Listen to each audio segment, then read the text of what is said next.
Hi friends, welcome to மா kitchen. இன்றைக்கி வாழைத்தண்டு வச்சு ஒரு ஊறுகாய் தான் நம்ம பார்க்க போகிறோம். அதுக்கு தேவையான பொருட்கள், இது வாழைத்தண்டு ஒரு சின்ன பீஸ் எடுத்துருக்குறேங்க நான். இது பிஞ்சாக இருக்கிற போர்ஷன் தான் இது.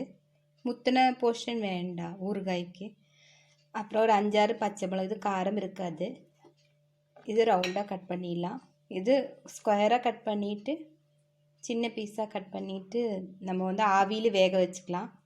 அப்புறம் இதுக்கு தேவையான பொருட்கள், மிளகாத்தூள் ஒரு 4 டீஸ்பூனு, 1/4 டீஸ்பூன் வெந்தயம், இது பவுட்ரு பண்ணியும் போட்டுக்கலாம், அப்படியும் போட்டுக்கலாம்.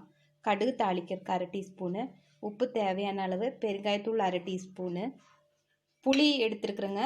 புளிக்கு பதிலாக நீங்கள் வந்து வினிகர் சேர்த்துக்கலாம், இல்லைன்னா ஒரு 1/2 கப்பு வினிகர் சேர்த்துக்கலாம், இல்லைன்னா லெமன் கூட புளிஞ்சு சேர்த்துக்கலாம். நான் இப்போ அது ரெண்டும் இல்லாததுனால புளி எடுத்துருக்குறேங்க. அப்புறம் நல்லெண்ணெய் தேவையான அளவு, கொஞ்சம் ஜாஸ்தியாக ஊற்றிடலாம். ஊறுகாய்ங்காட்டி ஒரு 1/2 கப் ஊற்றிடலாங்க. இதுதான் இதுக்கு தேவையான பொருள். இப்போ இது முதல்ல நான் வந்து புளியை ஊற வச்சுக்கிறேங்க. அப்புறம் நம்ம எப்படி பண்ணுறதுன்னு கட் பண்ணிவிட்டு ஆவியில் வேக வச்சு உங்களுக்கு காமிக்கிறேன். ஃப்ரெண்ட்ஸ், நான் இப்போ வந்து வாழைத்தண்டு நல்லா கட் பண்ணி வச்சுட்டேங்க ஸ்கொயராக.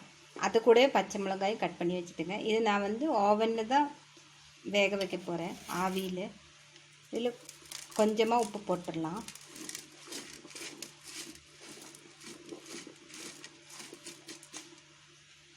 இதில் கொஞ்சமாக எண்ணெயும் ஊற்றிடலாங்க. அப்போ கருக்காமல் இருக்கும், அதுக்காக தான் அப்படி பண்ணுறது. எண்ணெய் ஊற்றிட்டு அப்புறம் நான் வேக வச்சுட்டு உங்களுக்கு காமிக்கிறேன்.